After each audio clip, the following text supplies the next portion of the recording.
Sleepy classes के सारे subject. मुझे पता चला था कि sleepy classes sleepy classes sleepy classes sleepy classes sleepy classes sleepy classes sleepy classes sleepy classes sleepy classes मेरा स्लीपी के साथ इंटरेक्शन हुआ। Sleepy classes sleepy classes I completely relied on your channel. Sleepy की videos भी देखी है। Sleepy classes sleepy classes is one of those मतलब institution जहाँ पे सभी टीचर अच्छे हैं।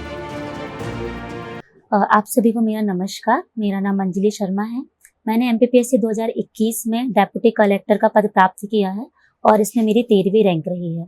इसके पहले जब 2019 का रिजल्ट आया है तो उसमें मेरा कमर्शियल टैक्स ऑफिसर के रूप में चयन हुआ है, जिसे वर्तमान में assistant commissioner of GST state tax कहा जाता है। इसके पहले मेरा 2020 के रिजल्ट में नायब तहसीलदार के पद पर भी चयन हुआ था।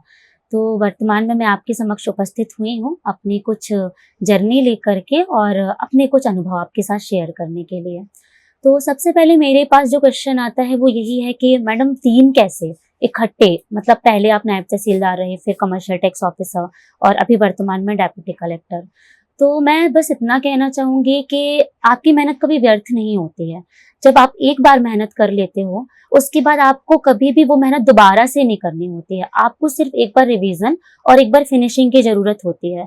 तो एक बार जोरदार मेहनत कर लीजिए, इतनी कि जीवन में कभी भी आपको उस मेहनत के लिए रिग्रेट ना हो।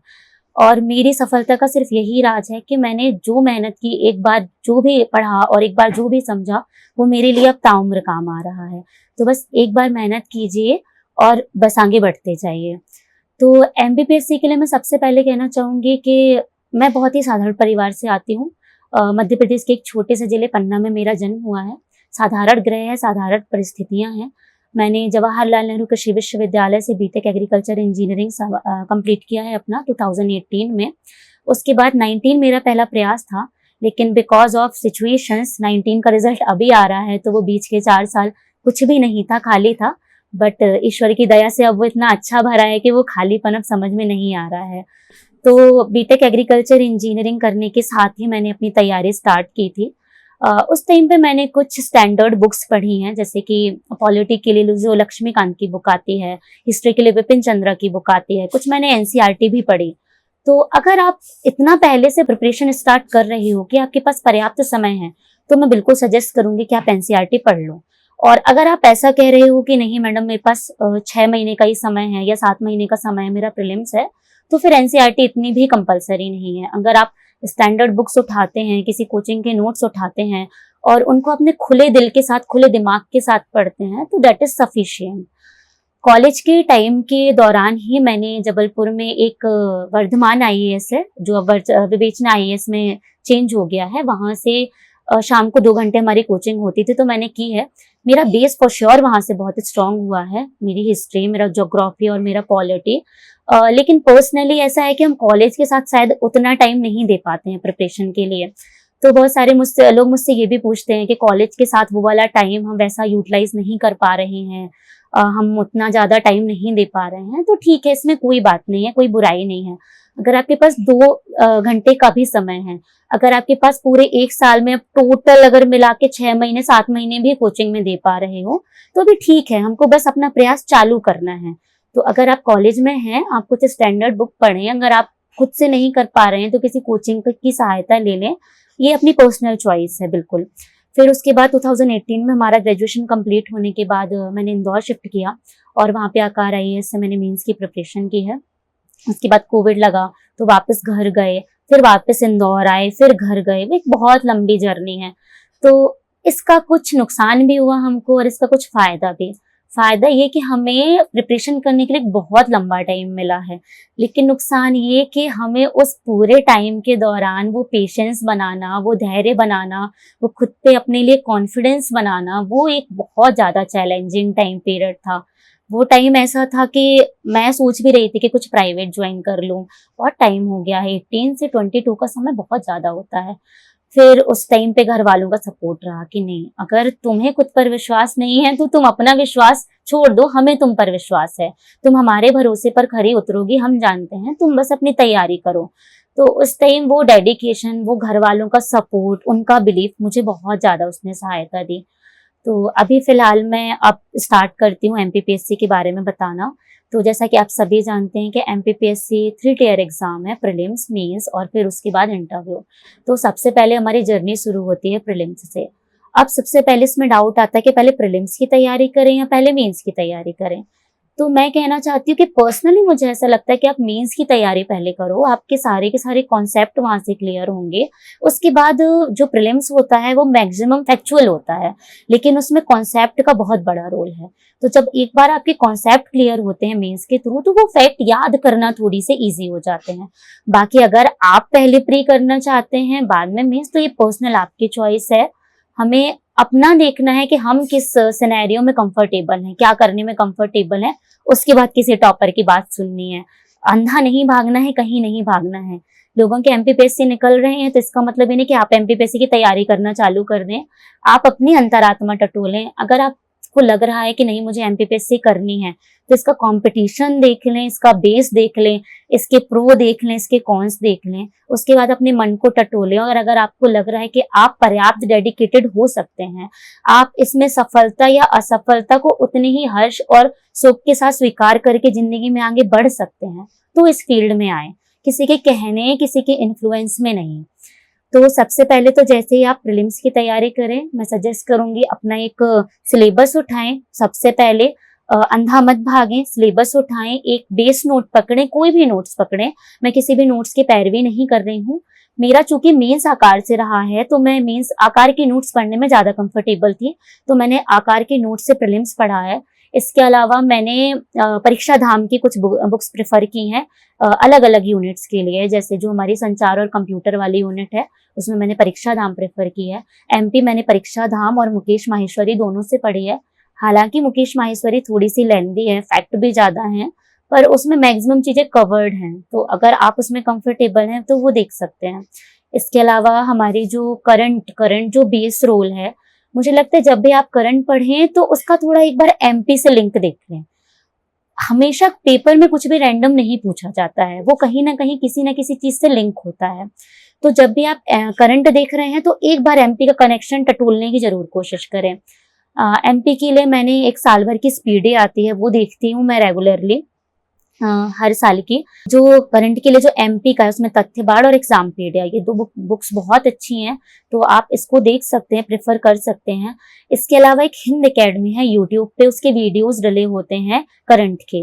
वो सर मुझे पता नहीं कौन कौन सी लिंक से, कौन से वेबसाइट से कैसे इंफॉर्मेशन कलेक्ट करके लाते हैं। उनकी इन्फॉर्मेशन बहुत ही सही होती है और वो एग्जाम के लिए बहुत ज्यादा हेल्पफुल होती है। तो करंट में मुझे ज्यादा भटकना नहीं पड़ता है अगर मैं ये 3-4 रिसोर्सेज देख लेती हूँ। इसके अलावा यूट्यूब पे उस टाइम पे, जैसे अभी प्रीलिम्स का एग्जाम है, तो बहुत सारे चैनल्स अपना करंट अफेयर्स वीडियोस डालते रहते हैं, तो आप वो देख सकते हैं, उससे आपको बहुत ज्यादा हेल्प मिलेगी। फिर प्रीलिम्स का मुझे जो मेन लगता है कि आपको करंट से लिंक करना बहुत ज्यादा जरूरी है। इसके साथ ही आप दृष्टि के एडिटोरियल वगैरह जो हैं वो देखते रहें, तो आपका बेस बढ़ता जाता है, नॉलेज का बेस। फिर मेन प्रॉब्लम आती है लोगों का है कि 1-2 नंबर से उनका चूक रहा है प्रीलिम्स, और पेपर में ये सिली मिस्टेक्स हो रही हैं कि वो क्वेश्चंस हमसे बनते हैं फिर भी हम उसमें गलत कर देते हैं। मैं आपको मेन चीजें ही बताऊंगी, क्योंकि क्या पढ़ना है, कैसे पढ़ना है, ये मुझे लगता है हर एक एस्पिरेंट जानता है जो पढ़ना चाहता है। हम कहाँ कमी कर रहे हैं, वो वाली चीजें ज्यादा जरूरी है। तो मुझे लगता है कि प्रीलिम्स में हमारी जो मेन गलती है वो है हमारी घबराहट। जब हम घबराहट अपने साथ लेके जाते हैं ना, तो हमारे पास गलती के चांसेस ज्यादा होते हैं। आप प्रीलिम्स देने से पहले, एग्जाम में जाने से पहले बस एक बार इतना सोचें कि हमें जो पढ़ना था, हमें जो करना था, वो हम कर चुके। अब हमने जो भी पढ़ा है, जो भी आत्मसात किया है, उसे डिलीवर करना है, उसे दिखाना है। अगर हम उस 3 घंटे अपने आप को काम नहीं रख पाए, उस 3 घंटे अगर हमने 4 घंटे अपने आप को ये नहीं सोचा, हमने अपने आप को कंपोज नहीं रखा, तो हमारी ये जो हम 2 महीने, 4 महीने या 4 साल से मेहनत कर रहे थे, वो व्यर्थ जाएगी। उस टाइम पीरियड पे हमारा शांत होना, काम होना और खुद पर विश्वास रखना बहुत ज्यादा जरूरी है। तो वहां जाएं, रिलैक्स होके बैठें, पेपर को पूरा पढ़ें, एक रीडिंग लें, उस रीडिंग में आपको जो भी सही लग रहे हैं क्वेश्चन, 100% आप श्योर हैं, उसे खत्म करें। दूसरी रीडिंग लें जिसमें 90% श्योर थे, 10% का डाउट था, उसे खत्म करें। और फिर जब तीसरी रीडिंग लें, फिर आप वो तुक्के लगाना चालू करें कि हाँ अब मुझसे नहीं ही बन रहा है या मुझे चांस ही लेना है, अब तो करना है, तो फिर हम उसे खत्म करें। और जब भी ये करें, क्वेश्चन पढ़ें तो उसमें हाँ नहीं, क्या पूछ रहे हैं क्या नहीं, ये क्वेश्चन थोड़ा अच्छे से ध्यान दें। कई बार क्वेश्चन में लिखा होता है नहीं, लेकिन हम उसको समझ लेते हैं हाँ। 4 ऑप्शन, चारों में से हम हो सकता है वो 3 सही के रहे हो, 1 गलत रहे हो, और हमने क्वेश्चन गलत पढ़ा है इसलिए हमने वो सही वाले में आंसर लगा दिया, बाकी के 2 देखे ही नहीं है। तो वो सिली मिस्टेक नहीं करनी है वहां पे। और दूसरा, जो हम वहां पे अपने गोले भरते हैं, आप चाहें तो पहले से ही प्रिंट आउट निकलवा लें, उसके हमारी फोटोकॉपी की शॉप पे मिल जाते हैं। आप घर पे बैठ के सिर्फ गोले भरने की प्रैक्टिस करो। सिर्फ ये देखो कि 4 ऑब्जेक्टिव आ रहे हैं, हमें उसमें से सही कैसे लगाना है, गलत कैसे हटाना है, और हमें गोला कैसे भरना है। टेस्ट सीरीज का मुझे लगता है प्रीलिम्स में सिर्फ यही रोल है कि जब हम उसे लगाते हैं, हम अटेम्प्ट करते हैं, तो हम पहला तो ये देखें कि हमारी मेमोरी कितनी शार्प है, हम क्या गेन कर पा रहे हैं, कौन सा पोर्शन हमारा छूट रहा है और कौन सा पोर्शन हमारा स्ट्रॉन्ग है, कौन सी जगह हम गलती कर रहे हैं। तो test series is not about कि आपने क्या पढ़ा है और आपको टिक लगा के आना है, इट्स ऑल अबाउट आप अपने आप को जज कर सके वहां पे। तो प्रॉपर टेस्ट सीरीज लें। टेस्ट सीरीज में अगर आपके नंबर कम आ रहे हैं, वहां पे घबराना नहीं है, क्योंकि टेस्ट सीरीज वो जानबूझ के थोड़ा सा टफ बनाते हैं ताकि आप अगर वहां पे ऐसे टफ क्वेश्चंस देखें तो आप उस माहौल में खुद को संभाल सकें। तो वो मुझे लगता है कि आपको थोड़ा सा संभालने की जरूरत है, उस पर ध्यान दें। प्रीलिम्स इतना टफ नहीं है, आपको बस वहां पे काम रहना है, कंपोज रहना है, और जब अपनी मेहनत करनी है तो उस पर विश्वास रखना है। जब भी प्रीलिम्स का पढ़ें तो बस एक चीज याद रखें, जैसे हम जो टेस्ट सीरीज लेते हैं, पहले आप यूनिट वाइज टेस्ट सीरीज ले लें, सब्जेक्ट वाइज टेस्ट सीरीज ले लें, लेकिन हमें धीरे धीरे इवेंचुअली बढ़ना है एक प्रॉपर एग्जाम की ओर। हमें सभी का मर्ज और मिक्स पढ़ना है। तो जब भी आप लास्ट वाली टेस्ट सीरीज लें या आपको लगता है कि आपका सब्जेक्ट और ये यूनिट वाइज हो चुका है, तो फिर एक मिक्स आपको उठाना है, क्योंकि वहां पे जब हम पेपर देते हैं तो हिस्ट्री या फिर पॉलिटी या फिर इकोनॉमी अलग से नहीं आती है, वो 2 घंटे के पेपर में ही हमको सब सॉल्व करना होता है। तो जब हम 1 हफ्ते हिस्ट्री पढ़ के जाते हैं और हम उसके क्वेश्चंस लगाते हैं तो हमें सब सही लगता है कि हमसे सब बन रहा। दूसरे हफ्ते हम पॉलिटी पढ़ के जाते हैं, उसके क्वेश्चन लगाते हैं, हमें लगता है हमसे सब सही बन रहा। लेकिन जैसे ही वो इकट्ठा पेपर लेते हैं, जैसे 5 यूनिट का उन्होंने टेस्ट लिया या 10 यूनिट का टेस्ट लिया, एक ओवरऑल टेस्ट लिया, फिर वहां पे हमें घबराहट होनी चालू होती है। फिर हमें लगता है कि हम हिस्ट्री पढ़ के गए, पॉलिटी भूल गए, पॉलिटी पढ़ के गए, इकोनॉमी भूल गए। तो हमें शुरू से ही कोशिश करनी है कि हम ओवरऑल लेके चल सके। हम जब भी टेस्ट सीरीज लगाएं, कोशिश करें उसमें ज्यादा से ज्यादा टेस्ट ओवरऑल के हों। स्टार्टिंग में यूनिट वाइज जरूरी है, बट उसके बाद हमें ओवरऑल बढ़ना है। तो प्रीलिम्स इज ऑल अबाउट कि आप देखें आपका पेपर है कैसा, ऑब्जेक्टिव टाइप से, सब फैक्चुअल है, उसमें हमें सब्जेक्ट सफल करके पढ़ना है, 10 यूनिट पे ध्यान देना है फॉर श्योर। बहुत सारे बच्चे ये गलती कर रहे हैं कि हिस्ट्री एक बहुत बड़ा वास्ट सब्जेक्ट है, पॉलिटिक्स बहुत बड़ा वास्ट सब्जेक्ट है, तो हम उस पे ही फोकस कर रहे हैं। इसके अलावा जो एनवायरमेंट है या और दूसरी छोटी यूनिट्स हैं, ये बहुत छोटी छोटी यूनिट्स है, पर हम देखते हैं इनका वेटेज बहुत ज्यादा है। प्रीवियस ईयर क्वेश्चंस उठाएं सबसे पहले और इसमें देखें जिनमें यूनिट्स का वेटेज ज्यादा है, अगर वो छोटी हैं तो भी हमें उन्हें बहुत ज्यादा अच्छे से ध्यान देना है, क्योंकि वो मार्क्स गेनिंग होती है। हमारे बड़े सब्जेक्ट में हो सकता है हमारे कुछ क्वेश्चंस गलत हो भी जाएं, बट छोटी यूनिट्स हैं, उनमें 10 से कम से कम 8 से 10 क्वेश्चन तो आते हैं। 10 क्वेश्चन फॉर श्योर डिसाइडेड है, लेकिन हो सकता है कभी 8 क्वेश्चन भी आए। तो वो यूनिट्स पढ़ने में हमें कम है, मेहनत कम लगनी है, लेकिन पॉइंट गेनिंग ज्यादा है, हमें नंबर ज्यादा दिलाएंगे, तो उस पर अच्छे से ध्यान देना है। यूनिट कोशिश करें शफल करके पढ़ें, और जब वो शफल करें तो उसमें एमपी का एक सब्जेक्ट जरूर रखें, क्योंकि एमपी सबसे ज्यादा वेटेज देता है। ऑलमोस्ट 50 से 55 क्वेश्चन, कभी कभी 60 क्वेश्चन तक हमारे एमपी से जाते हैं। तो यूनिट वाइज डिवाइड कर ले। मैं ऐसा करती थी कि मैंने एक यूनिट को 1 घंटे का टाइम दिया, कोई बड़ी यूनिट 1 या 2 घंटे का टाइम दिया, उसके बाद कोई छोटी यूनिट उठा ले, उसको आधे या 1 घंटे का टाइम दिया, फिर थोड़ा 15 मिनट का ब्रेक लेना तो लिया, फिर एक बड़ी यूनिट उठाई, फिर उसके बाद एक छोटी यूनिट उठाई। तो हमारा माइंड थोड़ा क्लियर भी रहता है, हम बोर भी नहीं होते हैं, हम ऐसे फ्लक्चुएट करके पढ़ते रहते हैं। तो सारे सब्जेक्ट पे हमारी धीरे धीरे कमांड बढ़ती है, और हमें एक आइडिया लगता है कि जब ये 10 यूनिट हमसे एक साथ पूछी जाएंगी तो हम उनको कैसे डील करेंगे। तो कोशिश करें सफल कर करके पढ़ें और हर एक यूनिट पे अच्छे से ध्यान दें। कुछ चीजें छोड़ने वाली होती हैं, उनको छोड़ दें। 100% क्वेश्चन पेपर कभी नहीं बनता है। 10 क्वेश्चन कम से कम ऐसे होते हैं जो नहीं ही बनते हैं। 2-3 क्वेश्चन में हम गलती करते ही करते हैं। हम कितना भी कह लें गोले गलत नहीं भरेंगे, क्वेश्चन पेपर अच्छे से पढ़ेंगे, फुल अटेंटिव होके वहां पे अटेम्प्ट करेंगे, लेकिन कभी ना कभी हड़बड़ाहट में वो हमें 1-2-3 नंबर का वेटेज देके चलना ही पड़ता है। तो कोशिश करें बाकी के 80 से 82 क्वेश्चन हमसे बन जाए। जो आपसे 10, 12, 13 क्वेश्चन नहीं बन रहा है उसमें इतना टेंशन मत लें। कुछ चीजें छोड़ने के लिए होती है, उन्हें छोड़ दें। फिर हम बढ़ते हैं मेंस की ओर। तो मेंस मुझे लगता है सबसे ज्यादा इंपॉर्टेंट है। सबसे पहले आप सिलेबस उठाएं और उसके हर पॉइंट कवर करें। अंधा भागना सबसे ज्यादा घातक है, अंधा बिल्कुल मत भागें। सबसे पहले सिलेबस उठाएं, उसके हर एक पॉइंट कवर करें। कोशिश करें शॉर्ट नोट्स बना लें, क्योंकि एग्जाम टाइम पे हमारे पास इतना टाइम नहीं होता है। हम 3 घंटे का एग्जाम दे के आते हैं, उसके बाद 2 घंटे में खुद के लिए चाहिए होते हैं, कम से कम 4 से 5 घंटे की नींद चाहिए होती है। हमारे पास बहुत कम टाइम बचता है प्रॉपर रिवीजन करने के लिए। तो अगर आप 8-10 नोट्स उठा ले रहे हैं और उसका पढ़ ले रहे हैं और कुछ नहीं उसका निकाल के रख रहे हैं सार, तो मुझे लगता है इसका सबसे ज्यादा नुकसान होता है रिवीजन करने में। तो उठाएं, एक कॉम्पैक्ट नोट्स बना लें। मैं अभी भी किसी नोट्स की पैरवी नहीं कर रही हूँ, आप जिस भी नोट्स में कंफर्टेबल है वाइजली चूज करें सबसे पहले अपने नोट्स। उसके बाद जब एक बार वो चूज कर लें तो फिर उस पे थोड़ा सा अडिग हो जाएं, एक बार उसको कॉम्पैक्ट कर लें, उसके शॉर्ट नोट्स बना लें। फिर अगर आपको लग रहा है तो फिर आप यहाँ वहां बेफिक्र होकर के भटकें, कुछ और नोट्स ले लें, उनमें कुछ अच्छा मटेरियल है तो सिर्फ पढ़ के उसको खत्म ना करें। जो आपने कॉम्पैक्ट नोट्स बनाए उनमें कहीं नोट कर लें। नहीं हो पा रहा है उसको थोड़ा सा अंडरलाइन कर दें, आपकी जो बुक से ऊपर उसमें ही कहीं लिख लें, या फिर एक पेज लगा लें आपके नोट्स के साथ, उसमें कहीं नोट डाउन कर लें। कुछ भी करें, अपना एक नोट्स बनाएं और पेपर के जस्ट पहले रखें कि मैं यही ही पढ़ूंगा या पढ़ूंगी, इसके अलावा हम नहीं भटकेंगे कहीं और।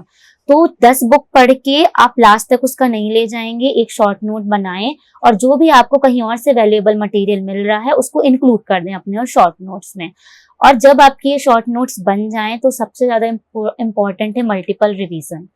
आप आज पढ़ रहे हैं कोई सब्जेक्ट, आप उसको 4 घंटे दे रहे हैं, कल आप भले ही उसको 3.5 घंटे दो, लेकिन आज आपने जो 4 घंटे पढ़ा है उसको आधे घंटे का रिवीजन करो। आप 100 चीजें पढ़ लोगे, 100 बार पढ़ लोगे, समझ में आ जाएगी, 1 महीने बाद नहीं याद रहेगी। क्योंकि एमपीपीएससी बहुत वास्ट सिलेबस है, आप हर चीज वहां एकदम से याद करके नहीं जा सकते। छोटा सिलेबस नहीं है, आप ये नहीं सोच सकते कि मैंने आज इसको पढ़ लिया, मैंने आज इसको समझ लिया, मैं इसको एग्जाम तक कैरी फॉरवर्ड करके ले जाऊंगा, नहीं होगा। आपको मल्टीपल टाइम रिवीजन करना होगा। इसमें कोई ऐसी बात नहीं है कि यार मैं तो पढ़ लेता हूँ, मेरे को इतने बार रिवीजन की जरूरत नहीं, हर इंसान को उतने ही बार रिवीजन की जरूरत है। मैक्सिमम टाइम कोशिश करें जो आज पढ़ा है उसको कल एक बार रिवीजन कर लें।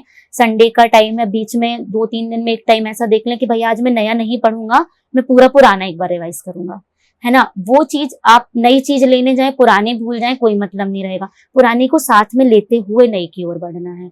तो मल्टीपल रिवीजन बहुत ज्यादा जरूरी है। फिर जैसे आपने जो भी नोट्स बनाए हैं उसको करंट से कनेक्ट करें, हर एक नोट्स को। जैसे कि फॉर एग्जांपल अगर हम हिस्ट्री की बात करते हैं, हमने हड़प्पा पढ़ा, अब आप दृष्टि के एडिटोरियल्स आते हैं, उसमें देखें, उसमें टैग होते हैं, आप देख लें हिस्ट्री के जो भी एडिटोरियल बार बार रिपीट हो रहे हैं, या किसी एडिटोरियल में जो बात बहुत ज्यादा बार रिपीट हो रही है, वो बात निश्चित ही मुझे लगता है कहीं ना कहीं इंपॉर्टेंट है, उस बात को कहीं नोट डाउन कर लें। दूसरी बात, हड़प्पा का ही मान के चले, हम दृष्टि एडिटोरियल में पढ़ा और हमने देखा कि हड़प्पा की इस विशेष जगह पे ऐसा पुरातत्व विभाग ने खुदाई करी है और अभी वर्तमान में ये मिला है। तो जब भी आपका एग्जाम में मान के चले कोई क्वेश्चन आता है हड़प्पा सिविलाइजेशन से रिलेटेड, आप उसको कहीं इंट्रो में या कंक्लूजन में डाल दें एक जगह कि अभी वर्तमान में इस क्षेत्र से ये चीजें प्राप्त हुई हैं जो हड़प्पा संस्कृति का प्रतिबिंब है, या फिर जो भी क्वेश्चन है उसके हिसाब से आपका इंट्रो और कंक्लूजन। जब आप करंट की कोई चीज उसमें डाल देते हो ना, तो ये दिखता है कि आप सिर्फ पढ़ नहीं रहे हो, किताबी कीड़ा नहीं हो, आप अपने आसपास के एनवायरनमेंट से उतने ही अवेयर हो जितना एक सजग नागरिक को होना चाहिए। तो वो आपको मार्क्स गेन कराती है, वो आपके प्लस पॉइंट दिलाती है। अब जब भी मेरा स्ट्रक्चर ऐसे ही होता था कि पहले एक मैं इंट्रो डालती हूँ, फिर 5 जैसा भी पेपर आ चुके, आप सब एस्पिरेंट है, आप जानते हैं कि कभी वो आधी कॉपी देते हैं लिखने के लिए, कभी वो पूरी कॉपी दे देते हैं, कभी वो बोलते हैं कि आधी कॉपी ही देंगे, उसके बाद भी वो पूरी कॉपी दे देते हैं, और कभी वो पूरी कॉपी का डालते हैं हमारे पास और उसमें सामने आधी कॉपी। तो आपको बहुत फ्लेक्सिबल होना पड़ेगा, आपके सामने जो आएगा उस टाइम, एग्जाम टाइम आप रोए नहीं, परेशान मत हो कि यार हमने तो ये आधी कॉपी के नोट्स तैयार किए हैं, हमारे प्रैक्टिस तो ये हाफ पेज में लिखने की है, अब ये फुल पेज कैसे करें, टाइम कैसे मैनेज करें, स्पीड कैसे मैनेज करें। या फिर पेपर टफ आ गया, इसको कैसे डील करें। एक बात हमेशा याद रखें, जो आप पर बीत रही है वो वहां पर बैठे हर एक एस्पिरेंट पे बीत रही है। आप जो डील करने वाले हो वो वहां बैठा हर एक एस्पिरेंट डील करने वाला है। अगर आप हार मान रहे हो, इसका मतलब ये है कि सामने वाला भी हार मान रहा होगा। यहाँ पे सिर्फ इतना याद रखना है कि हमें अपना विश्वास बनाना है। वो पेपर सबके लिए टफ है, अब उस टफनेस में हम कैसे अपना बेहतर दे सकते हैं, बेहतरीन दे सकते हैं, ये हमारे ऊपर डिपेंड करेगा। 20 का प्रीलिम्स एज कम्पेयर टू 19 के प्रीलिम्स टफ आया था। मैं खुद उस एग्जाम में बैठी, 20 के प्रीलिम्स में मैंने पेपर देखा, मुझे लिटरली ऑनेस्टली बता रही हूँ, मुझे 15 मिनट कुछ समझ में नहीं आया कि व्हाट इज दिस। मेरा जो सेट था उसमें मुझसे 5-6 क्वेश्चन बने और उसके बाद के 5-6 पेज में ऐसे पलट रही, किसमें है क्या, मुझसे कुछ नहीं बन रहा है। मैं 10 मिनट के लिए ऐसी हुई कि नहीं, शायद नहीं हो पा रहा इस बार का। उसके बाद मैंने पूरे के पूरे कमरे में एक बार नजर घुमाई, थोड़ा सा काम होके, और मैंने वहां देखा हर इंसान की वही हालत है। फिर मैंने बोला कि अगर ये मेरे साथ हो रहा है, ये हर इंसान के साथ हो रहा है, मतलब पेपर टफ आया है, ऐसे नहीं कि मुझसे बस नहीं बन रहा है। और अगर पेपर टफ आया है तो नो डाउट कट ऑफ भी कम ही जाएगा। अब हमें प्रीलिम्स 19 से कंपैरिजन करने की कतई जरूरत नहीं है, अब कट ऑफ कम जाने वाला है। अब हमें कोशिश करनी है कि हमसे जितना बन रहा है हम उसका 100% दे दें। भले ही हमसे 10-12 क्वेश्चन की जगह इस बार 20 क्वेश्चन नहीं बन रहे, तो हम वो 20 क्वेश्चन को हटाएं, लेकिन हम वो 80 क्वेश्चन अच्छे से करने की कोशिश करें, वो 75 क्वेश्चन अच्छे से करने की कोशिश करें। मैं जब जो हमारे इंटरवल होता है, इंटरवल टाइम में बाहर निकली, मैंने हर इंसान से पूछा पेपर कैसा था, सबकी यही हालत थी, पेपर खराब था। तो फिर मुझे लगा चलो कट ऑफ कम जाएगा, मैं जितना देख के आई हूँ दैट वाज इनफ, मैं प्रीलिम्स क्वालिफाइड हो जाऊंगी। और उसका सच में कट ऑफ बहुत कम गया था 20 का। सेम चीज हुई थी हमारे साथ 20 के मेंस में। 19 के बाद 20 का सिलेबस बदला और 20 के सिलेबस में साइंस टेक बहुत टफ पेपर आया। और जब वो साइंस टेक का पेपर हमने देखा तो वो एनसीईआरटी थी 11th और 12th की। जैसे ही हमने वो पेपर देखा हमने कहा नहीं हो पाएगा, इसमें तो शायद हमारे पासिंग मार्क्स भी नहीं आ पाएंगे, हम नहीं डील कर पाएंगे। और उस टाइम में 5 मिनट के लिए ऐसे हुई कि नहीं, इस पेपर में मैं फेल हूं, मैं 20 का मेंस क्वालिफाई नहीं कर रही हूँ। पर फिर मैंने वही किया, मैंने एक बार पूरे कमरे में नजर दौड़ाई और मैंने सबकी हालत देखी। वहां पे मैक्सिमम लोग पसीने से तरबतर थे, सिर नीचे किए हुए थे, सब एक दूसरे को देख रहे थे, नहीं हो रहा, नहीं हो रहा। फिर मैंने कहा जब सबसे नहीं हो रहा तो ठीक है, अपन से भी नहीं हो रहा, चलता है, अब अपन अपना बेस्ट देते हैं। वहां पे वो जो निकला है, मुझे लगता है 20 के एग्जाम में सबसे बड़ा रोल था साइंस टेक का पेपर। बहुत सारे ऐसे काबिल लोग थे जो सच में मुझसे कहीं ज्यादा नंबर लाते, मुझे ऐसा लगता है। लेकिन हो सकता है चूंकि अब 87 और 13 की वजह से हमें अपने नंबर्स प्रॉपर दिखने नहीं मिल रहे हैं, लेकिन मुझे लगता है एक बड़ा फैक्ट है कि वो जो साइंस टेक का पेपर उस दिन जो डील कर गया वो 20 की रेस में बना रहा। और मेरे 20 में बहुत अच्छे मार्क्स आए हैं मेंस में एज कम्पेयर टू दूसरे। 19 और 21 के एग्जाम की बात नहीं कर रही हूँ, 20 में जो कट ऑफ गया है लोगों का, उस कंपैरिजन में मेरे अच्छे मार्क्स हैं। तो मुझे लगता है पेपर में टेम्परामेंट हमको बनाए रखना है, हमें अपना कॉन्फिडेंस कहीं लूज नहीं करना है, हमें हर हाल में अपना बेस्ट देने की कोशिश करनी है। हमें कोशिश करनी है कि हम अपना बेस्ट कैसे दें, हम कैसे अपना वैल्यू एडिशन करें, हम करंट के कौन से टॉपिक डालें, कौन से टॉपिक ना डालें, हम ऐसा क्या दे दें उस हाफ पेज में या फुल पेज में कि हमारी स्पीड भी मेंटेन रहे, हमारी राइटिंग भी मेंटेन रहे और हमारा कंटेंट भी बेस्ट जाए। तो उसके लिए आप करंट से बहुत ज्यादा लिंक, ऐसा नहीं कि आप 24 घंटे करंट में घुसे हैं, बट हमको करंट से लिंक रहना है, अवेयर रहना है। कहीं योजनाएं डाल सकते हैं तो योजनाएं डाल दें, करंट की कोई बात डाल सकते हैं वो डाल दें, कोई इंडेक्स डाल दें, कोई रिपोर्ट डाल दें। जैसे कि हमारा जो 3rd पेपर होता है वो होता है सोशियोलॉजी का, 2nd पेपर का 2nd पार्ट सोशियोलॉजी, उसमें शिक्षा है, स्वास्थ्य है, तो वो वाली जो चीजें वो सोशल अवेयरनेस ही है। महिलाएं, बच्चे, वृद्ध, ये सारे मुद्दे हैं। और वो जो क्वेश्चन आते हैं आप रटा रटाया आंसर लिखें, उससे ज्यादा अच्छा होगा कि आप उसमें थोड़े से कुछ अपने वैल्यू एडेड पॉइंट्स डाल दें, कुछ करंट के पॉइंट डाल दें। आपसे वृद्धजनों की समस्याएं पूछी जा रही हैं तो पुराने घिसी पिटी समस्याओं के साथ 2-3 भी अगर आप एकदम अभी रिफ्रेश वाली समस्याएं डाल देंगे ना, तो फिर आपका वहां से आंसर अलग दिखेगा और ये लगेगा कि हाँ, आप ये रटे रटाए बच्चे नहीं हो, आप सच में कुछ बेहतर करना चाहते हो समाज के लिए, आप अवेयर हो और आपके पास कहीं ना कहीं सॉल्यूशन है। नहीं भी है तो आप सजग हो कि इसके सॉल्यूशन क्या क्या दे रहा है आपकी सोसाइटी अभी वर्तमान में, तो वो चीज करे। दूसरा, मेंस में भी मुझे लगता है कि सबसे बड़ी प्रॉब्लम होती है, हम जो बड़े सब्जेक्ट होते हैं उसमें बहुत उलझ के रह जाते हैं। जैसे हिस्ट्री, पॉलिटी, बहुत बड़े सब्जेक्ट्स हैं, हम इसमें इतना उलझते हैं कि कुछ बहुत सारे छोटे छोटे सब्जेक्ट है, मार्क्स गेनिंग सब्जेक्ट है, उन पे ध्यान नहीं देते। एथिक्स हो गया, हिंदी हो गया, ऐसे हो गया, ये हमारे बहुत ज्यादा मार्क्स गेनिंग सब्जेक्ट है। सोशियोलॉजी लोगों को टफ लगती है, इकोनॉमी टफ लगती है, मुझे समझ में नहीं आता कि आप ऐसा क्यों बोल रहे हैं। आप एक बार उसका बेस देख लो, करंट से उसको कनेक्ट कर लो। सोशियोलॉजी और इकोनॉमिक्स मुझे लगता है सबसे ज्यादा इजी पोर्शन हो सकता है आपके लिए।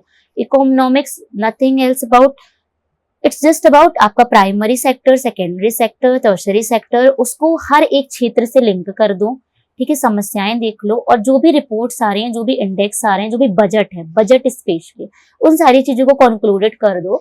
आप क्वेश्चन पूछ रहे हैं, आंसर आप एक बार सोचो, आप अपने आप उनके आंसर्स दे लोगे, उनमें रटने की भी जरूरत नहीं होती, आपको सिर्फ 2-3 पॉइंट्स देखने हैं, उसके अलावा उसमें रटने की भी जरूरत नहीं है। ये बहुत मार्क्स गेनिंग है। फिर एथिक्स इज लाइक आप हर एक जो थिंकर्स हैं उनके कुछ भी करके 2-2 पेजेस में उनका पूरा का पूरा शॉर्ट नोट बना लो। आपसे कुछ भी पूछा जाएगा, वो 2 जो पेज हैं वो आपके लिए वर्थ इट है बहुत ज्यादा। वो 2 पेज में आपको मीन्स इज नथिंग अबाउट आपकी आंसर राइटिंग स्किल। आपसे कुछ भी पूछा जाए, बस आपका जो ज्ञान है उस ज्ञान को आपको डिलीवर करना है उस क्वेश्चन को सोच के उसके परिप्रेक्ष्य में। तो आप इसको अच्छे से करें। और उसके अलावा आपका जो भी आप टाइम पीरियड डिसाइड करते हो मेंस के लिए, उसमें छोटे सब्जेक्ट की एक जगह बना दें। जैसे आपको दिन में अगर आप हाफ टाइम हिस्ट्री के लिए दे रहे हो तो हाफ टाइम 2 छोटे सब्जेक्ट के लिए डाल दो। हिंदी बहुत ज्यादा मार्क्स गेनिंग सब्जेक्ट है, उसके आप जो भी डेफिनेशंस हैं वो अच्छे से कर लें, उसको आप बहुत लेंदी ना करने की कोशिश करें। 3 या 2 लाइन आती हैं, अब सिलेबस चेंज हो गया, मुझे 24 का सिलेबस इतना आइडिया नहीं है अभी वर्तमान में वो कैसा दे रहे हैं, लेकिन हमारे में 3 लाइनें आती थी। वो 3 लाइनों के हिसाब से डेफिनेशन और एक एग्जाम्पल, बस वर्ड टू वर्ड उतना ही तैयार कर लें। बहुत टाइम होता है सोचने का हर चीज का, उसे कंप्लीट करें। बहुत लेंदी डेफिनेशन ना रखें, बहुत ज्यादा उसमें लिखने की कोशिश ना करें। इतनी डेफिनेशन बना ले कि आपकी 2 लाइन में आ जाए और 1 लाइन में आपका एग्जाम्पल सेट हो जाए बस। और बाकी आप हिंदी के लिए रोज आधे घंटे का टाइम दे दो। पर्यायवाची देख लो, आपके जो भी ट्रांसलेशन है उसको देख लो, विलोम शब्द देख लो, मुहावरे अभी हो सिलेबस में तो वो देख लो। रोज सुबह आधे घंटे, दैट्स इट। अगर आप रोज सुबह आधे घंटे भी हिंदी में देते हो, हिंदी बहुत ज्यादा मार्क्स गेनिंग हो जाएगा आपका। सेम विथ एथिक्स और सेम विथ ऐसे में अगर आप थोड़े से जनरल जो भी वर्तमान के करंट के पॉइंट्स हैं या जो भी हमारे महापुरुषों के कहे गए कथन है या छोटे छोटे जो हमारे शेर आते हैं जो वर्तमान में या उस टॉपिक से कहीं ना कहीं कनेक्ट हो सकते हैं, थोड़ी सा वैल्यू एडिशन करने के डेली बेसिस पे कोशिश कर लोगे तो हो जाएगा। अब नोट्स आप अपने हिसाब से प्रेफर करो, 2-4 चीजें और इंक्लूड कर दो, लेकिन मुझे लगता है मेंस का जो महामंत्र है वो है आंसर राइटिंग। आप पढ़ो कितना भी या ना पढ़ो, आपको डेली आंसर राइटिंग करनी है, कम से कम 1.5 घंटे की, कम से कम स्टार्टिंग में 1.5 घंटे की। आपसे बन रहा है नहीं बन रहा है, आप लिख पा रहे हो नहीं लिख पा रहे हो, डजंट मैटर, आपको 1.5 घंटे लिखना ही है। क्योंकि प्रीलिम्स मेन है ऑब्जेक्टिव और हमारा मेंस है रिटन।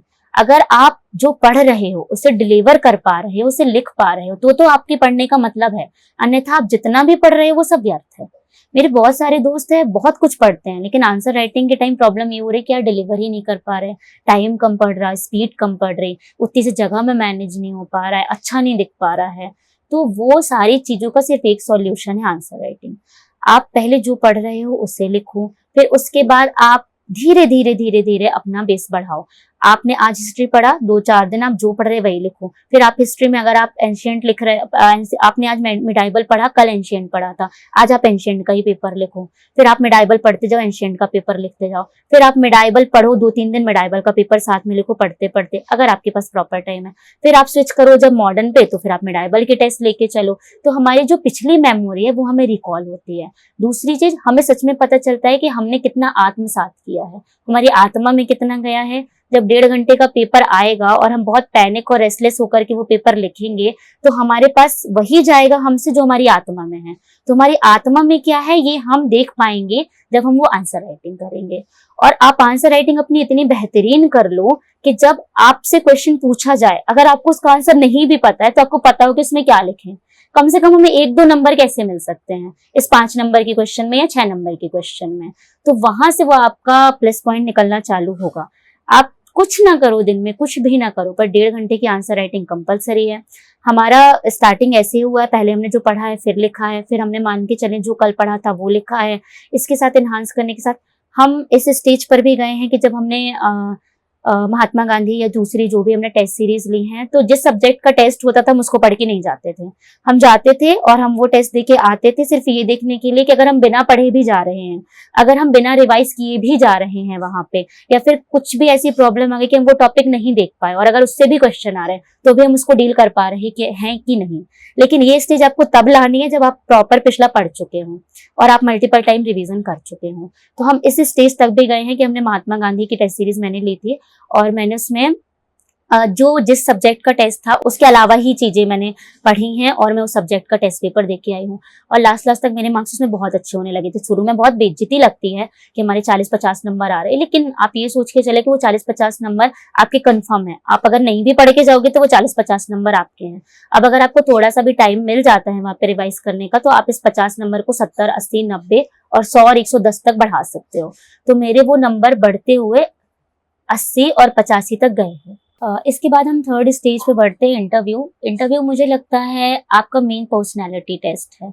अगर आपके अंदर वो पर्सनैलिटी है तो आपको इतनी ज़्यादा टेंशन लेने की ज़रूरत नहीं है, और अगर वो पर्सनैलिटी नहीं है तो आपको धीरे धीरे उसको डेवलप करना स्टार्ट कर देनी चाहिए। मुझे मेरे कई सारे टीचर्स ने कहा है, जैसे ही आप MPPSC में आते हो आप एक ऑफिसर बनने के लिए आते हो, और जब वो आप ऑफिसर बनने के लिए आते हो तो just feel like a officer. अपनी पूरी जर्नी के दौरान just feel like a officer, not only about attitude but also about your priorities, आपकी सोसाइटी को लेकर के, आपके आसपास के एनवायरनमेंट को लेकर के। जब आप एक ऑफिसर के जैसे फील करते हो ना, तो आप देख पाते हो कि आपके आसपास क्या चल रहा है, क्या प्रॉब्लम्स चल रही हैं। आप जब आओगे तो ऐसा क्या नया लेकर के आओगे कि वो प्रॉब्लम्स खत्म हो जाएं। वो प्रॉब्लम्स बहुत सिली होती हैं, उनके जो हमारे सॉल्यूशंस होते हैं वो भी बहुत इजी होते हैं, लेकिन हमें सिर्फ सोचने की जरूरत होती है। तो जब आप अपनी पूरी जर्नी के दौरान धीरे धीरे सिर्फ अपनी पर्सनैलिटी एनहांस करने का एक बार ट्राई करने लगते हो, तो मुझे लगता है उस स्टेज तक पहुंचते पहुंचते आप में वो क्वालिटी आ ही जाती है। तो इंटरव्यू इतना परेशान होने की जरूरत नहीं है। दूसरा, मैं इंटरव्यू को लेकर के शायद इतनी ज्यादा आपको गाइड कर भी ना पाऊं, क्योंकि मैं 2 बार की सताई हुई हूँ इंटरव्यू में। मुझे दोनों ही बार पहले वाले 20 में 101 नंबर मिले थे शर्मा सर की बोर्ड में, दूसरी बार शर्मा सर की बोर्ड में ही मुझे 116 या 118 नंबर मिले थे। 2021 में मेरा कुश्ती सर का बोर्ड रहा है और उसमें उन्होंने मुझे 150 नंबर दिए हैं। आई डोंट नो उन्होंने मुझे वो नंबर क्यों दिए हैं, बट मैं पर्सनली सिर्फ आपको इंटरव्यू के लिए इतना गाइड करूंगी, कॉन्फिडेंट रहें, अपने आप को ऑफिसर के जैसा फील करें, अपने आप को ऑफिसर के जैसा रिप्रेजेंट करें, एरोगेंस ना लाएं, अपने अंदर वो सेल्फ कॉन्फिडेंस लाएं कि हम हैं ऑफिसर, अपने अंदर एरोगेंस ना लाएं, उस कॉन्फिडेंस के साथ आगे जाएं। अपना डेफ बहुत अच्छे से तैयार करें, करंट बहुत अच्छे से तैयार करें, हॉबी पे काम करें और थोड़ा सा अपने आसपास के एनवायरनमेंट के प्रति सजग रहें। जब वहां जाएं तो एक प्रॉपर कम्युनिकेट करने की कोशिश करें, एंट्रेंस लें, उनको प्रॉपर विश करें, आप जिस भी माध्यम में उनको विश करना चाहते हो। मुझे पर्सनली लगता है कि नमस्ते हमारे यहाँ बहुत अच्छा शब्द है। हम कई बार गुड इवनिंग, गुड आफ्टरनून में ज़्यादा कंफर्टेबल होते हैं, बट मैं पर्सनली, हो सकता है किसी को ये लगे कि मैं बायस्ड हूँ या कुछ है, मैं नमस्ते में ज़्यादा कंफर्टेबल हूँ और वो बहुत अच्छा वर्ड है। तो आप इंटरव्यू में जाएँ, प्रॉपर उनको नमस्ते करें, बैठें उनकी परमिशन से, वो आपसे जो पूछ रहे हैं बहुत ही नॉर्मल होकर के उसका जवाब दें। हो सकता है कई बार आप नर्वस हों, थोड़ा सा पैनिक भी करें, बट आपको याद रखना है कि एज अ ऑफिसर आप किसी के सामने पैनिक नहीं हो सकते, एज अ ऑफिसर आप किसी के सामने नर्वस नहीं हो सकते। सामने कितनी भी बड़ी समस्या हो, आपका फोकस होना चाहिए सिर्फ उसके सॉल्यूशन पे। आपको वहां घबराना नहीं है, अपनी घबराहट नहीं दिखानी है, रेस्टलेस नहीं होना है, कॉन्फिडेंट रहना है। बहुत सारे क्वेश्चन होते हैं जिनमें हमें सॉरी बोलने की जरूरत होती है, हमसे नहीं आता है, बिना घबराए सॉरी बोलें और आगे बढ़ें दूसरे क्वेश्चन पे। एक बार सॉरी बोल दें, उस क्वेश्चन के बारे में ज्यादा ना सोचें, क्योंकि वो आपको दूसरे क्वेश्चन पे कोई इफेक्ट करेगा। दूसरी बात, आपसे कई बार आपके ओपिनियन मांगे जाते हैं इंटरव्यू में। जब भी आपके ओपिनियन मांगे जाए उसमें सॉरी ना कहें, आपकी जो राय है उस राय को रखें। वो राय हमारे समाज के हित में, हमारे जो भी आसपास का एनवायरनमेंट है उसके हित में होनी चाहिए। अगर आपको कुछ चीजें गलत लगती हैं तो आप बहुत पोलाइटली उनको डिनाई भी कर सकते हो कि सॉरी सर मुझे नहीं लगता है कि ऐसा है, या सॉरी सर मुझे लगता है कि ऐसा है। कई बार हो सकता है वो आपको कुछ और चीजें पूछ रहे हों सिर्फ यही कहने के लिए कि आप हमसे इतर जाके भी अपना सही मत रख पाने की क्षमता रखते हो या नहीं, और वो क्षमता के साथ भी आप उतना पोलाइट रह पा रहे हो हमारे साथ एज अ सीनियर या नहीं, क्योंकि ये चीजें हमको आगे डिपार्टमेंट में भी फेस करनी पड़ेंगी। बहुत सारी चीजें ऐसी होंगी जो हमारी सीनियर्स को लगती होंगी कि वो सही हैं, या और हो सकता है वो हमारे पॉइंट ऑफ व्यू से गलत हो और वो सच में भी गलत हो। तो जब भी आप वो सीनियर्स आपसे कुछ कहें तो वो चाहते हैं कि बहुत पोलाइट होकर के आप अपनी बात उनके सामने रखें। अगर आपकी बात सही होगी तो बिल्कुल आपके सीनियर उस चीज को एक्सेप्ट करेंगे। तो कई बार हमारा इंटरव्यू इस दिशा में भी बढ़ता है। कई बार हमें इंटरव्यू देके लगता है कि हमारा इंटरव्यू बहुत अच्छा गया है और कई बार लगता है कि बहुत बुरा गया है।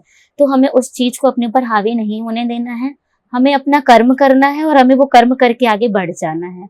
रिजल्ट बहुत इंपॉर्टेंट है जीवन में, पर उससे भी ज्यादा इंपॉर्टेंट है हमारी मेहनत। अभी बहुत सारे मेरे ऐसे साथी हैं जो सच में डिजर्व करते हैं। पहले तो एमपीपीएससी में सिलेक्ट होना, दूसरा जो मेरे साथी सिलेक्ट हुए हैं उनका और हायर पोस्ट पे जाना।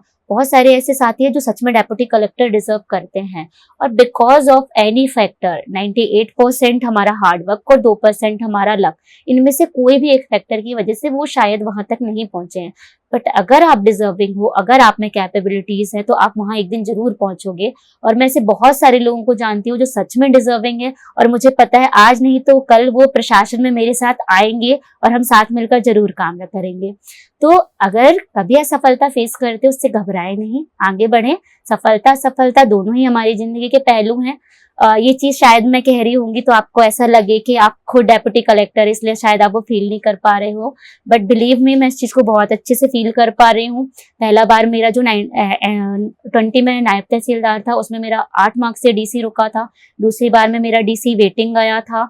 तो वहां तक पहुंच के भी वहां तक ना पहुंच पाना, वो दुख क्या होता है वो मैं समझ सकती हूँ। बट उससे भी ज्यादा जरूरी है हमारा उस दुख से बाहर निकल करके अपनी मेहनत पर जो ईश्वर ने हमें दिया है उस पर आभार प्रकट करना और आगे बढ़ते रहना। आज मैं आप लोगों के समक्ष इस प्लेटफॉर्म पर डीकेटी के माध्यम से उपलब्ध हो पाई हूँ, और मैंने अपने जो भी व्यू शेयर किए हैं, मैं डीकेटी का बहुत ज्यादा आभार व्यक्त करती हूँ कि उन्होंने मुझे ये मौका दिया आपके सामने प्रस्तुत होने का। शायद मेरी बातों से आपको गाइडेंस मिले आगे, और इसमें जो महत्वपूर्ण रोल रहेगा वो हमारा डीकेटी का रहेगा। आप बहुत अच्छा काम कर रहे हैं, क्योंकि एस्पिरेंट के आजकल बहुत ज्यादा डाउट होते हैं और वो चाहते हैं कि कुछ तो ऐसा कंटेंट मिल जाए जिससे हमारे शायद थोड़े बहुत डाउट क्लियर हो पाए। तो आप इस दिशा में बहुत अच्छा प्रयास कर रहे हैं, और आप ऐसे ही आगे बढ़ते रहे, लोगों के थोड़ी सी परेशानियों को कम करते रहें, मेरी यही कामना है। बहुत बहुत धन्यवाद।